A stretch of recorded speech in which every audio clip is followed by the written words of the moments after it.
Thank you. Yeah, I was honestly very happy. I think it was a good start. I think Felipe is a dangerous player, and obviously I didn't know him so well, so not easy to know what's gonna kind of come out of his racket. And I think he was, firing pretty good serves and forehands, and overall I think it was a pretty high quality match, and happy to be through in straight sets. That's just what I was kind of hoping and looking for, and yeah, I'm very happy to be through.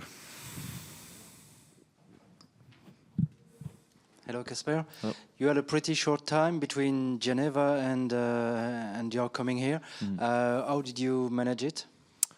Well, I think it was fine. I mean, Saturday in Geneva was a bit tough because I played 2 matches in one day, but after I had a good dinner, nice treatment, and I came to Paris on Sunday morning. It's a 40-minute flight, so almost you don't even feel it. And I took the Sunday off, practiced on Monday, and felt very, very good and ready for the match today. So wasn't a big problem at all. Such a short travel from Geneva here anyway, so it's not something that I felt was a big problem. Hi, Casper. How do you decide your preparation week for a Grand Slam like this? I know you've played Geneva the last couple of years. You won it. You had a good run last year. You've then reached the final here. How do you decide whether to play or not that week before? Because it's not for everybody. No, I decide based on the fact that I enter the tournament and with the purpose of going. But of course, if you do super well in Madrid and Rome and you play, let's say, 10 matches or more within those 2 weeks or the 2 tournaments, maybe it's, depending on how your body feels, it's kind of easier to skip it, but that wasn't the case for me in Madrid and Rome. I played only 4 matches there. I lost early in Rome, and if I didn't play Geneva, I would have had 17 or 18 days since I lost in Rome until starting in Roland-Garros, which in my eyes, my feeling is just a bit too much. So for some players, they don't think it's too much. They don't have a problem with it. But for me, I like going into tournament kind of mode and feeling in the zone when you're playing an official match, and that's why I like playing. It gives me kind of confidence and match feeling going into a Grand Slam, which is the Grand Slam that I personally feel like I have the most chances to do well in. How did you find the conditions today? Obviously roof on, and it's a kind of colder and a wet day. Yeah, a bit difficult. Heavier ball, not as many winners, not as fast as on a dry and warm and sunny day. So definitely changes quite a lot.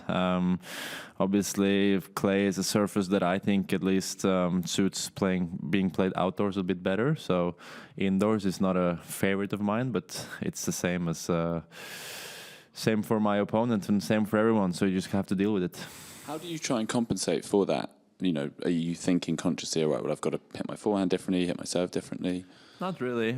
Just you have to mentally prepare that you won't maybe hit as many winners, and also that the rallies might be a bit longer because ball doesn't travel as far through or fast through the air as on a normal sunny day. So I think you just have to prepare for a bit longer rallies, and the balls will get a little bigger and heavier, and it's not going to be easy to hit clean winners and fast points, but I mean, I think it suited my game quite well today. Casper, your father didn't manage to win a title, but Felipe's uncle Fernando beat him in a final. Yeah. Were you aware of that before today? And is it something your father reminds you of, coaches he's played or relatives of other players that he's played? Yeah, we were. We talked about it for breakfast, actually, because my father, yeah, like you said, he lost Båstad final one time in his career. So he was never able to win a ATP tournament. But yeah, the guy he lost to in the final was Felipe's uncle. So I think both me and my dad wanted to get some revenge on the Meligeni family. And yeah, it was worth the wait, I guess. It was many years we had to wait, but we got it today. Hi, Casper. Congrats for winning Geneva and you're the first round. Thank you. Andy Roddick recently admitted he had skin cancer and a few different surgeries.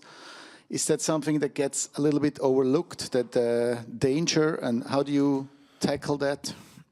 Yeah, it's definitely something that players should worry about and try to take care of if they can. It's not easy, as most matches, most tournaments are played outdoors. And in my case, it's obviously you wear sunscreen, but it can be tricky because we sweat a lot, and I feel like the sunscreen can just sweat off immediately when you put it on. So it's a tricky situation, and it's something that I also worry about. I mean, after my career is done, I think me myself, I'm going to try to go and do some checks and take maybe better care of my skin than what I'm able to today, because my job kind of forces me to be in the sun a lot. So I try my best to cover from it with sunscreen, and the tournaments are nice. They provide sunscreen most of the time in the locker room, or they give you a pack in the beginning of the tournament with a lot of protection. But it is obviously something that you mentioned. It's can be dangerous, and it can lead to, in worst case, obviously, cancer if you have if you are too much in the sun. I think that's something that is probably talked about a lot, and something we should worry about.